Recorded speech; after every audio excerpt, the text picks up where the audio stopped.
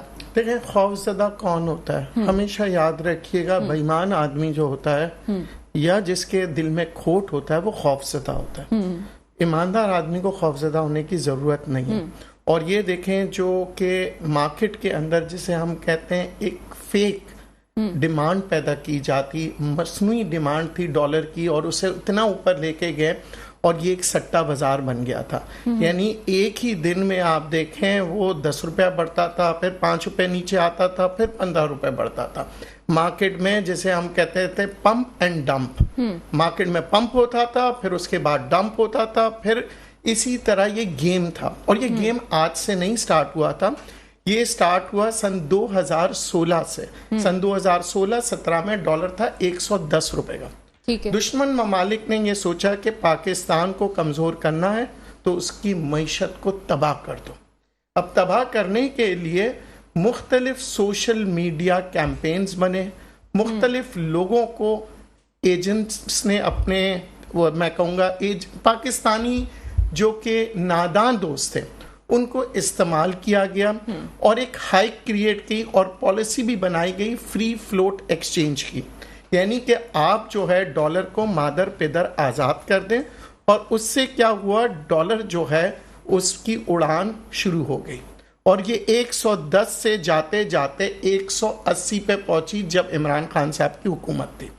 اب 180 پہ پہنچنے کے بعد ان کا نیکسٹ سٹیج یہ تھا کہ پاکستان کیونکہ آلریڈی ٹریپ ہو چکا تھا، مختلف ایگریمنٹس پہ سائن ہو چکے تھے، IMF سے معاہدہ ہو چکا تھا، اس کا فائدہ اٹھاتے ہوئے پھر رومر شروع ہوئے. آپ کو یاد ہوگا، عوام کو بھی یاد ہوگا، جب 180 پہ تھا کہا جاتا تھا 200-250 پہ پہنچ جائے گا، ڈالر لے لو. یہ آوازیں لگتی تھیں، اور جو تجزیہ کار ہوتے تھے، جو اکانومسٹ ہوتے تھے، وہ کہتے تھے پاسبل نہیں ہے. مگر تجزیہ کار سارے غلط اس لیے ہو گئے کیونکہ جب سٹاک مارکیٹ میں جس طرح سے سٹا چلتا ہے، 10 روپے کے شیئر کو 100 روپے لے جاتے ہیں، وہ کوئی نہ کوئی جسٹیفیکیشن دے رہے ہوتے ہیں جسے ہم کہتے ہیں سپورٹنگ نیوز. اس کے فنڈامنٹلز نہیں ہوتے، یعنی حقائق سے نہیں ہوتے. بات کریں سائیکالوجیکلی اس کو آپ دیکھیں نا، جب پاکستان کے پاس آپ دیکھیں ایک دور تھا، ایک دور نہیں بلکہ کچھ مہینے پہلے کی بات کروں گا، کہ کہتے پاکستان تباہ ہو گیا، پاکستان جو ہے ڈیفالٹ ہو جائے گا، پاکستان سری لنکا بن جائے گا، IMF کبھی پیسے نہیں دیں گے. یہ ساری خبروں نے ڈالر کو اوپر لے کے گیا. پھر کیا ہوا؟ نہ پاکستان آج تک الحمدللہ تباہ ہوا، نہ ہی پاکستان میں اچھا مہنگائی کا دور کیسے چلا. ظاہر ہے ہماری جو بھی چیز آتی ہے وہ ڈالروں میں آتی ہے، اور ڈالر جب اوپر جائے گا تو وہ مہنگائی ہر چیز آئے گا. بجلی کس سے بنتا ہے؟ تیل سے بنتا ہے. تیل کس سے خریدا جاتا ہے امپورٹ؟ ڈالر سے. تو ہمارے یہاں بجلی مہنگی ہو گئی، ہر چیز مہنگی ہو گئی. اب جو کریک ڈاؤن ہوگا وہ ڈالر کے اوپر جو غلط طریقے سے ہولڈنگ کرتے ہیں ان کے اوپر ہوگا. تو ڈالر آپ دیکھ لیں 2 دن کے اندر 27 روپے نیچے آ گیا. اور اسی طرح میں آپ کو بتاؤں جب کریک ڈاؤن شروع ہو جائے گا تو آپ دیکھیں گے تیزی کے ساتھ یہ جو سٹاک مارکیٹ کا جیسے ہم کہتے ہیں نا ببل پھٹ جاتا ہے، اسی طرح ڈالر کے جو جس طرح لے کے گئے وہ اوپر وہ ببل پھٹ جائے گا اور پھر ڈالر ایسا ہی ہے اور ایسا ہی امید کر سکتے ہیں. لیکن یہ جو بدماشی ہے ڈالر کی اس کو بھی ذرا دیکھنے کی ضرورت ہے. آپ اور کرنسی میں بھی کام کر لیں تو بہتر ہے. آپ کے ہمسائے ممالک میں ایک اور ملک بھی ہے جس پہ عالمی سطح پہ سینکشنز لگی ہوئی ہے، لیکن وہاں پہ بھی اگر آپ طریقے سے یہ جو ڈاکومنٹ اکانومی کی بات میں کر رہی ہوں کہ انڈاکومنٹ اکانومی آپ کی، اگر اسی میں سے آپ بہتر کرنا شروع کریں تو بہت کچھ ہو جائے گا. کچھ نہیں تو بارڈر سسٹم میں اسٹارٹ کر دیں. اگر اس پہ سینکشنز ہیں اور آپ نہیں کر سکتے تو آپ کی ڈالر کی بھی تجارت داری کو آپ کو ختم کرنے کی ضرورت ہے. یہ بڑے لیول پہ پالیسی ہے. جس طرح ابھی عبید کہہ رہے تھے کہ ہم جس ماڈل پہ چل رہے ہیں اس ماڈل کو ریویو کرنے کی ضرورت ہے. اگر اسی ماڈل کو ہم نے لے کے چلے تو آگے مسائل حل نہیں ہونے. یہ بہت تھوڑے دنوں کے لیے ہوگا، کاسمیٹک ہوگا، آگے اس کو صحیح ہونا ممکن نہیں ہے. آپ کو اتنے ہی آپ کے شوق ہے تو آپ یون میں آ جائیں، آپ جو ہے کسی اور چیز میں چلے جائیں، لیکن پاکستان کو بہتر کیا جا سکتا ہے. اس کے لیے اتنے بڑے فیصلے لینے کی ضرورت ہے جس میں ہونا چاہیے نا کہ تب ہمت ہے تو کرو، وہ والا مثال ہے. بہرحال میرے ساتھ اس وقت موجود ہیں ایڈوکیٹ امیر معظم بٹ صاحب. آپ کا تعلق تحریک انصاف سے پروگرام میں آپ کو ویلکم کرتے ہیں. بہت شکریہ. سر سب سے پہلے تو یہ پولیٹیکلی ایک چیز کو دیکھیں گے کہ تحریک انصاف کے اس وقت جو ایک ساتھی تھے ان کو شہریار آفریدی صاحب کو گرفتار کرنے والوں کو ہی سزا سنا دی گئی ہے. ایک وکیل کی حیثیت سے کس طرح سے دیکھتے ہیں اس کو؟ عدالت میں جب بھی کوئی مسئلہ زیر غور آ جاتا ہے تو اسے قانون ہی کی بنیاد پہ دیکھا اور پرکھا جا سکتا ہے. تو اگر عدالت نے یہ فیصلہ صادر کیا ہے تو وہ تو پھر ظاہر ہے اسی طور پر اس کا نفاذ ہونا ہے. ہم کسی بھی حکم کو پسند یا ناپسند تو کر سکتے ہیں لیکن اسے ماننا ضروری ہوتا ہے. شہریار آفریدی کے معاملے میں ابھی تک جو صورتحال یہ تھی وہاں پہ جو انویسٹیگیشن ایجنسیز تھیں اور جس طرح کا برتاؤ ان سے ہو رہا تھا یہ نہیں لگ رہا تھا کہ کوئی شفاف انویسٹیگیشن ہو رہی ہے یا نیک نیتی کے ساتھ مقدمہ چلایا جا رہا ہے. تو انہی پہلوؤں پہ بات کی جا سکتی ہے. اور اگر عدالت نے سزا ان لوگوں کو سنائی ہے کہ جنہوں نے شہریار آفریدی پہ کے ساتھ جو ہے وہ الزام تراشی کی تھی تو عدالت نے ذمہ داری کا مظاہرہ ہی یقیناً کیا ہوگا قانون کی بنیاد پہ. چلیں ٹھیک ہے، لیکن ایک بات میری سمجھ سے باہر ہے کہ الیکشنز کی کمپینز کی بات کی جاتی ہے، سیاستدانوں کو آگے آنا چاہیے. فی الحال تو دور دور تک ہمیں تو کوئی ایسے چانسز نظر نہیں آ رہے، لیکن ہونا تو یہ چاہیے تھا کچھ نہ کچھ کمپینز چلتی. یہ وکلا کو کیوں آگے آنا پڑا ہے کمپینز کے لیے؟ اس کی کیا وجوہات ہیں؟ کیا تحریک انصاف کے پاس اب کوئی موجود نہیں ہے جو کمپینز کو آگے لے کے جائے گا؟ وکلا برادری ہمیں نظر آتی ہے، پیشکش نظر آتی ہے اپنی پارٹی کو بچانے کے لیے. کیا تدیہ کریں گے؟ تحریک انصاف نے بروقت مجھے اسٹوڈیو میں آواز نہیں آ رہی ہے. ٹھیک ہے، رابطہ منقطع ہو چکا ہے، لیکن ساتھ ہی جو ہے سیاست پہ بھی بات کریں گے. اس وقت محسن کاظمی صاحب شارٹ کمنٹ کیجیے گا. اس وقت جو سیاست کی صورتحال ہے کیا سمجھتے ہیں الیکشنز کے حوالے سے؟ پیپلز پارٹی تو اب بہت اچانک سے ایکٹیو نظر آ رہی ہے کہ الیکشنز ہونے چاہیے، لیکن جو حالات ہیں ہمیں الیکشنز تو دور دور تک نظر ہوتے ہوئے نظر آ نہیں رہے. آئین کو بھی آپ نے پیچھے چھوڑ دیا ہے. کیا دیکھتے ہیں، کیا آئین سے اس حد تک بغاوت ہی ہم کہہ سکتے ہیں بغاوت کرنا ٹھیک ہے؟ دیکھیں اس وقت جو حالات آپ کے سامنے ہمارے سامنے آ رہے ہیں، دن بدن یہ حالات خراب ہو رہے ہیں، بہتر نہیں ہو رہے ہیں. اور آپ جو بھی قدم اٹھائیں گے 3 مہینے 6 مہینے زیادہ سے زیادہ 9 مہینے اور اٹھا سکتے ہیں آپ. تو اب بہترین حل یہی ہے کہ آپ اس اسٹیج پہ آگے جہاں پہ آپ کو انتخابات کرانے چاہیے، شفاف کرانے چاہیے، اور جس کو بھی عوام سپورٹ کرے وہ آئے حکومت میں. 5 سال کی اس کی حکومت ہوگی، مینڈیٹ ہوگا، پوری دنیا کی توجہ ہوگی، لوگ اسے قرضہ بھی دیں گے، اس پہ اعتماد بھی کریں گے، عوام بھی اعتماد کرے گی. سارے حالات جو ہے آہستہ آہستہ بہتر ہونا شروع ہوں گے. اس کے علاوہ جو بھی آپ راستے اختیار کر رہے ہیں ان میں کوئی راستہ اس ملک کو کامیابی کی طرف نہیں لے جا رہا ہے. آپ کہنا چاہ رہے ہیں جمہوریت ہی واحد راستہ ہے جو چیزوں کو بہتر کر سکتا ہے اور عالمی سطح پہ اعتماد جو ہے وہ قائم ہو سکتا ہے. یہی آپ کہنا چاہ رہے ہیں؟ جمہوریت تو بھی بہت دور کی بات ہے. یہاں تو رول آف لا پہ بات نہیں کر رہے ہیں. جب آپ بتائیے کہ سپریم کورٹ کا آرڈر آپ نے نہیں مانا 14 مئی کا، وہی دن تو بگاڑ کا ہے. اور یہ میں تو کہتا ہوں سپریم کورٹ کو چاہیے تھا، ہمت کرنی چاہیے تھی. انہی نے اس کو پینڈنگ کیس میں کیوں ڈالا؟ بھئی ایک آدمی غلط کام کر رہا ہے، آپ نے خود ہی تسلیم کیا، آپ کو اسی وقت ایکشن لینا تھا. اگر یہ ایکشن لے لیتے تو آج یہ آوازیں نہیں اٹھتی کہ اب الیکشن کب ہوگا. ابھی تک چیف الیکشن کمشنر صاحب نے ڈیٹ نہیں دی ہے. حیرت کی بات ہے یا نہیں ہے؟ 9 اگست کو یہ اسمبلی ختم ہوئی اور آج تک ڈیٹ نہیں دی.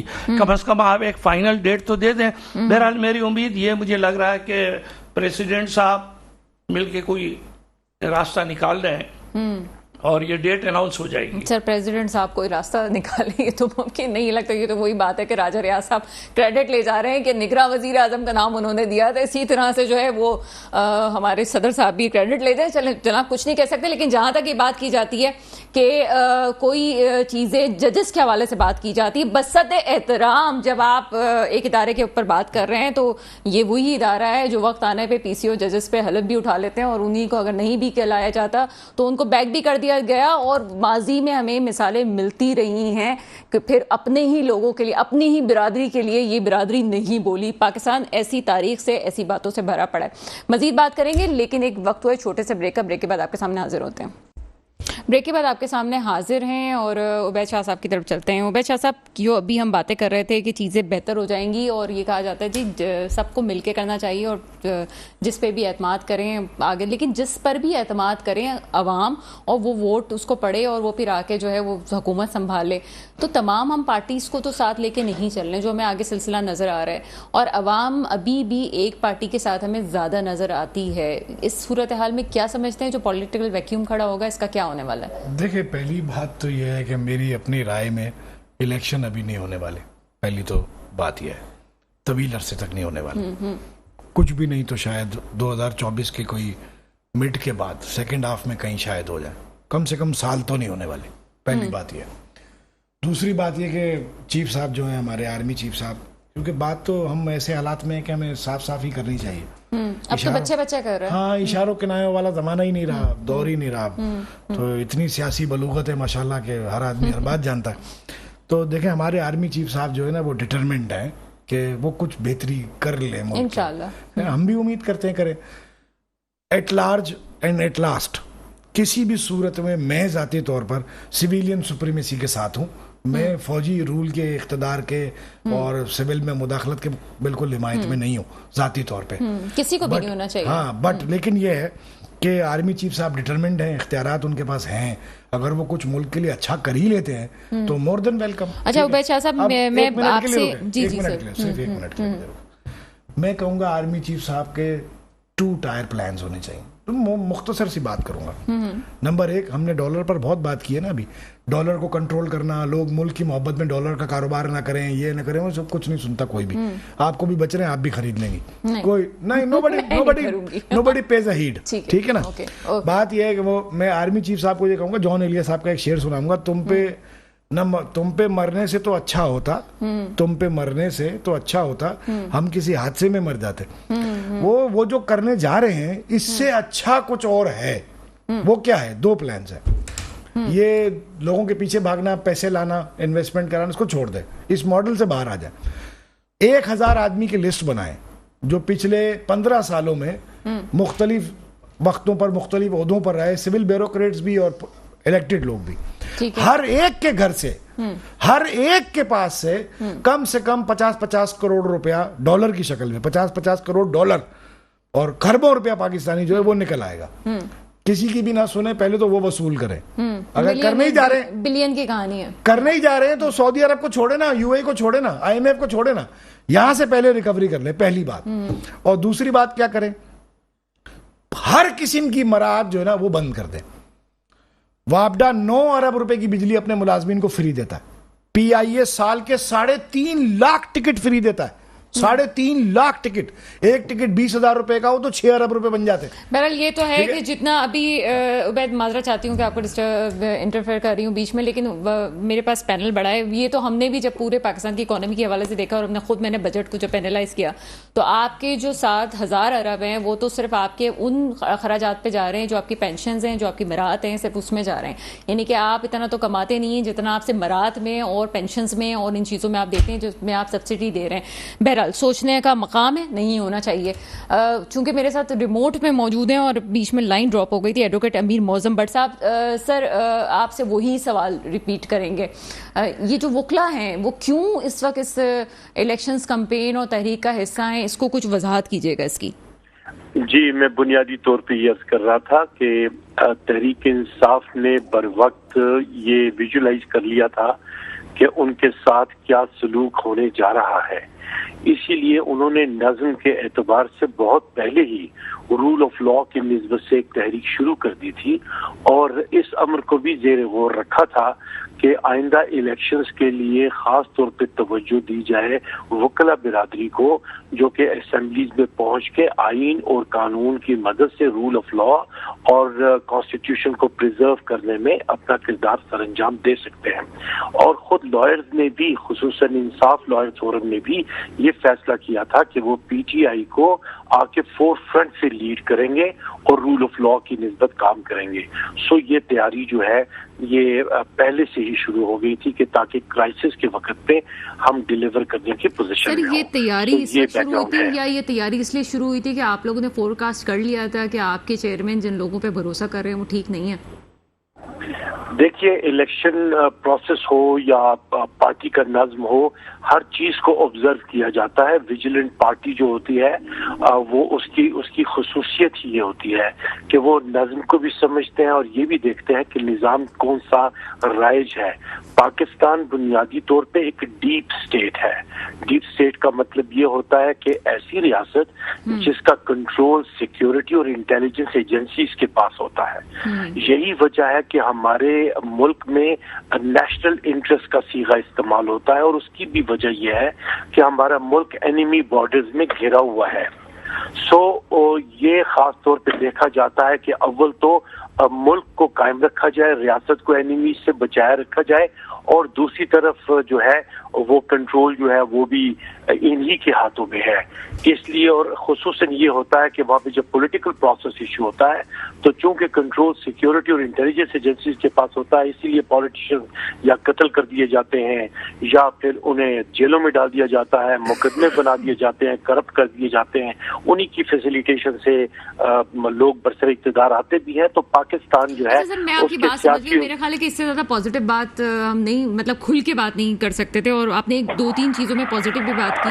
لیکن یہ جو آپ بات کر رہے ہیں یہ پاکستان کی مجبوری ہے یا یہ زبردستی کا فیصلہ ہے؟ اگر آپ یہ مانتے ہیں کہ پاکستان جو ہے وہ بارڈرز پہ جس طرح گھرا ہوا ہے اس میں ضرورت ہے، یہ ضرورت ہے یا ہم نے ایمفیسائز کیا ہوا ہے؟ اس میں میں نے عرض کی نا کہ وجوہات ساری آ جاتی ہیں. ضرورت تو آپ کو پتا ہے کہ یہ ایک مستقل ضرورت ہے، ٹیررزم کے اگینسٹ ہو یا دوسرے اینیمیز بارڈر کی نسبت سے ہو، یہ تو ایک بات رہی. لیکن دوسری بات یہ ضرور ہے کہ کسی بھی ملک کے لوگوں کو ارتقاء کے مرحلے میں جانا ہوتا ہے جہاں پہ کانسٹیٹیوشن کو آپ نے اطلاق کی حالت میں لے کے آنا ہے. پاکستان چونکہ ابھی تک ڈیپ اسٹیٹ ہے نا، اسی لیے جو کانسٹیٹیوشن ہے اس پہ عمل درآمد نہیں ہو پا رہا. جو بھی پولیٹیشنز، آپ تھرو ہسٹری دیکھ لیں، لیاقت علی خان سے آپ بھٹو تک آ جائیں، بھٹو سے لے کے عمران خان تک آ جائیں، ان تمام تر پروسیسز کو آپ دیکھیں گے یا وہ لوگ شہید ہوئے یا منظر سے ہٹا دیے گئے، اور ڈیپ اسٹیٹس میں یہ ہوتا ہے. اب یہ نہیں ہونا چاہیے، یہ ایک علیحدہ سوال ہے. لیکن جو ہو رہا ہے نا وہ آئین کے مطابق نہیں ہو رہا، یہ چیز طے ہے. یہ یقیناً سیکیورٹی ایجنسیز اور انٹیلیجنس ایجنسیز کی بنیاد پہ ہے. پینل میں کافی لوگ موجود ہیں. ایک سوال کا مختصر سا جواب دیجیے گا مجھے. توشہ خانہ کیس کے حوالے سے ابھی بشرا بی بی سے بھی پوچھ گچھ ہوئی ہے، 5 گھنٹے جو تفتیش کا عمل جاری رہا ہے، کیا کامنٹ کریں گے اس پہ؟ میں یس کر رہا ہوں کہ سلوک انہی سے کیا جا رہا ہے. سامنے تو آ گیا کہ ہر حکمران جو رہا وہ توشہ خانہ سے اسی طریقے سے ایکسچینجز کرتا رہا ہے. تو یہ جو سلوک ہے یہ صرف ان کے ساتھ ہونا یہ مناسب نہیں ہے. اور پھر جو فیئر ٹرائل والی بات ہے وہ ہوئی نہیں تھی.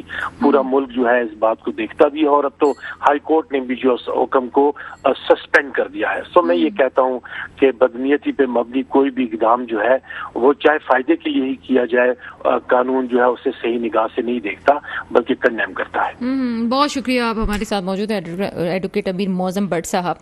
ندیم باقی مولوی صاحب، یہ پولیٹیکلی تھوڑی سی بات کریں گے. یہ آپ کو لگتا ہے کہ یہ کہہ رہے ہیں جی بدنیتی پہ جو چیزیں ہو رہی ہوں اس کو وہ ٹالریٹ نہیں کر سکتے، نہیں کرنا چاہیے کسی کو بھی، لیکن توشہ خانہ کیس میں اسپیشلی اگر کسی کو بلایا جاتا ہے، کسی فریق کو پوچھ گچھ کی جاتی ہے تو کرنا تو پڑے گا اس طرح سے، ورنہ کیسے چیزیں بہتر ہوں گی؟ یا آپ کو لگتا ہے کہ یہ پولیٹیکلی نشانہ بنایا جا رہا ہے، دشمنی کی جا رہی ہے، نیب بھی اس طرح سے کام کر رہا ہے جس طرح کے الزامات لگ رہے ہیں؟ اصل میں پی ٹی آئی کو عادت ہو گئی کہ جو جج صاحب کہتے ہیں گڈ ٹو سی یو، آپ آئیں، تشریف رکھیے. تاریخ اٹھا کے دیکھ لیجئے گا، 70 سالوں میں آج تک کسی جج نے یہ نہیں کہا کہ آپ کیسے ہیں، گڈ ٹو سی یو، آئیے. تو یہ آپ دیکھیں. دوسری بات، 70 سالوں میں جس پاکستانی سے آپ پوچھ لیں، جس وکیل سے پوچھ لیں، کبھی ایسا ہوا ہے کہ آپ آئیے، بیٹھیے، آپ کی تحقیقات جب تک ہو رہی ہے، آپ اپنے رشتہ داروں کو لائیں، دوستوں کو لائیں، بیٹھیں، اور آپ کو اور کسی کیس میں پکڑے بھی نہیں جائیں گے آپ. تو یہ چیزیں جو تھی یہ بہت ہی نیگیٹو امپیکٹ دے رہی تھی. مگر پھر بھی ہمارے ملک کے اندر میں کہتا ہوں قانون کی عزت کی گئی، آج تک عزت کی جاتی ہے. ہم یہی کہتے ہیں، حالانکہ عام سننے والے آج تک حیران ہیں کہ یار آج تک ہم نے کبھی کسی کورٹ میں نہیں دیکھا کہ کسی کو کہا جائے کہ جناب. تو یہ جو صورتحال جو پرانے زمانے میں ہوتا تھا، جج کسی سے بات نہیں کرتا تھا، صرف